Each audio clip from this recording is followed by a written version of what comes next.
Hello guys, and welcome back to another video. As the title suggests, I'm going to be in defense of my dress-up darling. Now, it is probably like one of the more popular shows coming out, ignoring the two big ones that, everyone and their mom talks about, sleep, right? I don't fucking care. We care about the good shit. And you may argue whether this is the good shit or not. It's a little bit of a contentious pick. Some people really love it. And what I mean love it. Really gas it up, make it like it's the best thing ever made. And a lot of people are furious. They're like, it's not even fucking good. Right, And I kind of just wanted to state my case on it. And, well, yeah, I'm in defense of it. I think it's good. Now, for all the haters, hopefully I pose some form of argument for, maybe try your best to give some more, more generous look at it. But I understand certain things are currently in the way. If you're someone who is very particular about fan bases when it comes to things, I'm perfectly fine if you generally just don't like my dress-up darling for its fan base, for being, definitely pretty loud, seemingly. I don't really care too much about fan bases when it comes to things, so it's something that does affect me, but I understand if it affects you. If you're one of those people, fair enough. But I do want to get, maybe some little, maybe things, little things against the show out of the way, and talk about why I think it is still strong at the end of the day. First thing, I guess I should address edgy. If you're someone who doesn't like any form of edgy, then, well, yeah, this show has it, so, walk away from this one. You're going to be probably walk away from a lot of shows, because let's be fair, a lot of them do have it, and I think this show isn't terribly saturated to death with it, like some people may make the case for. There are episodes where it may make a slight little hint, one or two times. They don't even, maybe 20 seconds they hesitate on it, only 20 seconds. So you may get entire minute where, it's just a bit of sexualized stuff, and then it's just all, substance, plot, story, development, all from there. And other times, it really does, lean heavy on those edgy moments, where I think probably episode 2 is the big one that really just hammered it in for most of the episode. And you can pretty much make the argument that 80% there was just edgy, and that's all there is to it, which fair enough. But I do want to say this isn't as bad as a lot of people may make it out to be. This actually seems pretty tame. I'm also not too much of a fan of edgy. I can get over it when it comes to certain cases. But if it was deeply saturated in it, you wouldn't see me liking this show. And that gets me to just some good elements of the show. Why would you watch this still? Even, addressing all the edgy parts to it. I do think it has a lot of strong aspects. Again, they set up some pretty just likable characters off the very start. I think our main dude, he's very likable. You get shown how he's, very ambitious, has strong work ethic, and all of that. So it's easy to, empathize with him, want the best for him, and he's easier to follow in that way. When it comes to anime, there are many characters where you can complain they can't even do that simple thing correct. I honestly think pretty much most isekai characters are pretty unlikable, hard to follow characters. Generally not good characters. They could be realistic shitbags, but that doesn't mean you want to follow them. Realism doesn't mean good. The character does feel generally realistic to a degree.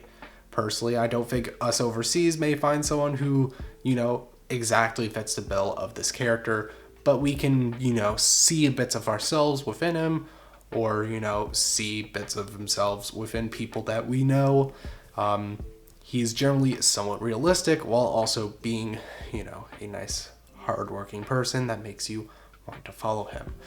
And then we go into Marin, main female, and everyone's like, oh man, she's an otaku female. Yes, like perfect girlfriend. I know. There's plenty of people who are probably just cringe on why they actually like the character. It's probably like same case with like 02. They're like, she calls me darling. There's a bunch of cringe people. But I still think this character is very enjoyable. And I saw, even though she, probably quite a bit farther from me, I saw a bit of relatability even more within her to, experiences within my life when it comes to expressions of your hobbies. This is something the show does extremely well. I'm pretty sure it was episode 4 or episode 5 when they finished cosplay and she's able to go out. Everyone is generally enjoying cosplay. They are cosplay themselves.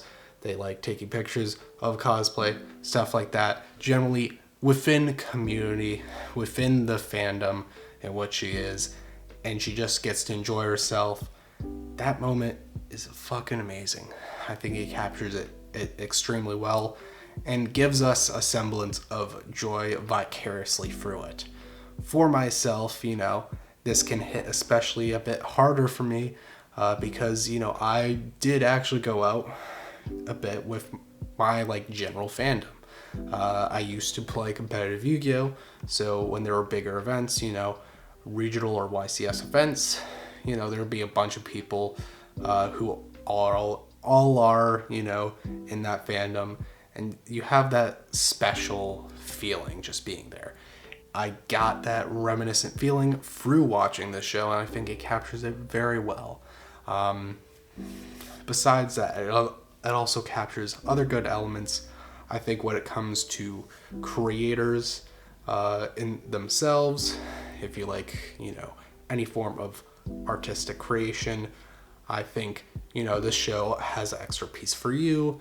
You get to, following Gojo, you get to see him follow what he's doing, how he learns. I think it's very interesting to watch his approaches at everything he's doing. Even though it's probably not something very related to what you do, you can get a bit off of that. I think there's still many other things. When it comes to social relationships, there's a lot of things to be seen. These characters hold, they're kind of like an opposite end of the spectrum in a way, and we get to see one of them develop to become more like the other, and we see how the other, who's actually in very healthy social dynamics, has very healthy social behavior, what she does, what she tells people. And I think that's great because, we generally, if you are an anime fan, if you are one of the goons, that knows or watches Dress Up Darling, you probably fit in some spectrum where you could isolate yourself a bit. You could be weird about, talk about your hobbies, communicating it, or that stuff. You may have learned how to talk about it healthily, or you're absolutely fucking weirdo who talks about it unhealthily. So I think this show actually captures a lot of that very well, and it hasn't gone through it fully. There's still my bits to go with the show, but I'm generally talking off the start, it has done extremely well. Now, again, there's the certain things that push you off, the general fan base of it, as I've said before, or if you really just dislike edgy, whatever. Don't watch the show. I don't think this show is the most perfect masterpiece of what it does. For what it does, it actually captures a lot of elements, and it does it pretty well. That's why I think it's a solid show, not like the perfect show in my opinion. It's doing good at what it's doing. It's doing quite well at what it's doing, I would say. But there is other things that can, maybe piece individual elements of the show and do them even better. So there's other things to watch if you're not interested in this that feels somewhat on the same level and spectrum as this show.